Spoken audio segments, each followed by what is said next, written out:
Welcome to the podcast for and about Colorado Springs. I'm your host, Brittany Felix, and every Monday through Friday I'll be talking about a different aspect relating to the Springs, including upcoming events, restaurant reviews, local business spotlights, media coverage about the Springs, public works projects, local activities, answering your questions about the city, and much, much more. Be sure to subscribe to this podcast so you don't miss any of the updates. And also follow me on Facebook, Twitter, and Instagram. You can find links to all of those social media accounts at springspodcast.com/social media. The Colorado Springs podcast is proudly sponsored by Elevation Hydration. Elevation Hydration is the only hydration therapy clinic serving Colorado Springs, and they are dedicated to helping you elevate your life. They use intravenous vitamin therapy to help athletes needing a boost of energy or help recovering after a tough competition, people experiencing cold-like symptoms or dehydration from the flu, anyone needing to recover quickly from a rough night out. I'm looking at you, college kids. And just anyone wanting a healthy alternative to preventative care.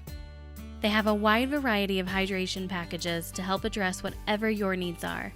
They're conveniently located inside Lush Beauty Lounge at 812 Village Center Drive, and if you mention this podcast during your visit, you'll receive $10 off any hydration package. To learn more about Elevation Hydration or to schedule an appointment, visit springspodcast.com/hydrate. Welcome to episode 33 of the Colorado Springs podcast. Today I'm going to be talking about an article that I read on the Denver Post website, and it concerns the power plant here in Colorado Springs.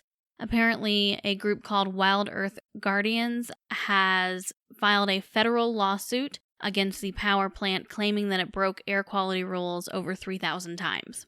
Now, just to kind of give you an idea about Wild Earth Guardians, their value statement on their website says, "We believe in nature's right to exist and thrive.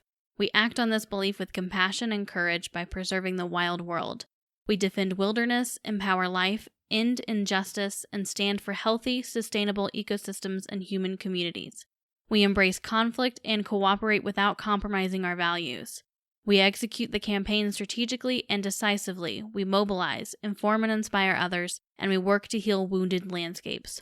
Our enduring and fierce advocacy leads us to success. We are a force for nature." Their mission states, "Wild Earth Guardians protects and restores the wildlife, wild places, wild rivers, and the health of the American West." Their vision says, "Wild Earth Guardians envisions a world where wildlife and wild places are respected and valued, and our world is sustainable for all beings." Now, of course, Colorado Springs Utilities is denying the claims, but the lawsuit has been filed, and they are alleging there were 3,155 violations between April 2011 and December 2015 of rules that require power plants to measure emissions at the plant before contaminants spread across surrounding areas. So they're basically claiming that the power plant emits uncertain amounts of toxic gases and particles into the air. As part of this, they're claiming that the power plant failed to measure the opacity of air emissions, which is a requirement under the Clean Air Act. And measuring this is designed to show whether power plant pollution and control equipment is working properly. The EPA uses this as an indicator for assessing emissions and a way to control particulates which can cause harm. Now, this power plant generates up to a third of the electricity used in the city, and it is scheduled to actually be removed, but that's not supposed to happen until the year 2035. Now, one thing that makes this particularly interesting or complicated or difficult is 7 years ago, the federal government actually set an air quality standard for SO2, which is sulfur dioxide. And just to kind of give you a little bit of a frame of reference here, the power plant along Fountain Creek has emitted as much as 9,000 tons of this SO2, according to Colorado Department of Public Health and Environmental documents. According to this Denver Post article, SO2 is a toxic gas that hangs in the air and forms a plume against mountains.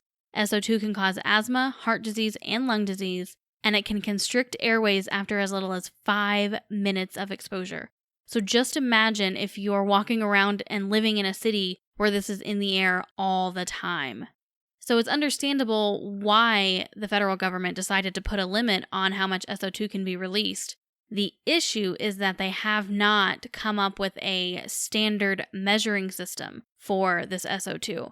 So they have told utilities that they cannot have more than 75 parts per billion of SO2, but they've given them no way to measure that. They've given no standard practice for that. So as a result of that, the EPA has designated Colorado Springs and thousands of other areas as unclassifiable, which means they basically can't say whether or not it meets that restriction of the 75 parts per billion for SO2. And this article does talk about a local activist mother who tried to obtain a consultant's report on the air pollution from the plant that the city officials have refused to make public. She ended up taking the issue to court to try and gain access to those documents, and she was denied, and she repealed that. An interesting part of this is that a court official inadvertently gave her a copy of the report during this process. And it is stated that she did return the report, but Colorado Springs attorneys have pushed to have sanctions imposed against her for viewing that report. That, by the way, she was inadvertently given. The Colorado Court of Appeals did actually dismiss the city's request, thank goodness, because I think that's pretty ridiculous. But all of that kind of goes to show that they clearly don't want whatever's in this report made public. They don't want anyone to know what this report says, which is very worrisome and should concern you as much as it concerns me.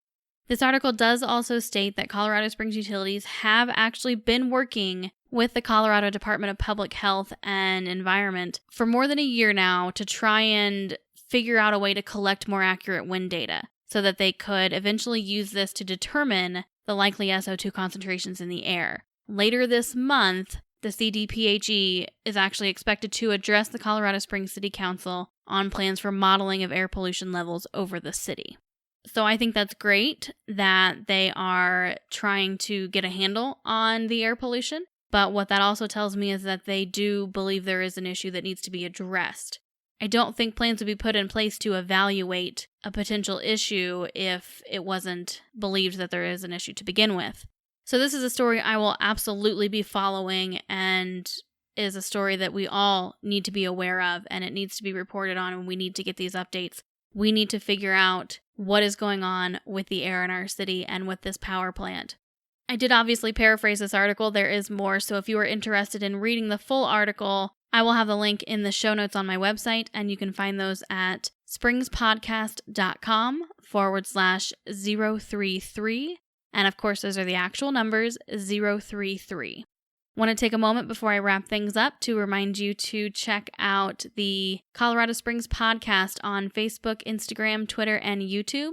You can find links to all of those social media accounts at springspodcast.com/social media. Thank you so much for joining me today, and I want to invite you to come back tomorrow for this week's restaurant review. Have a fantastic day.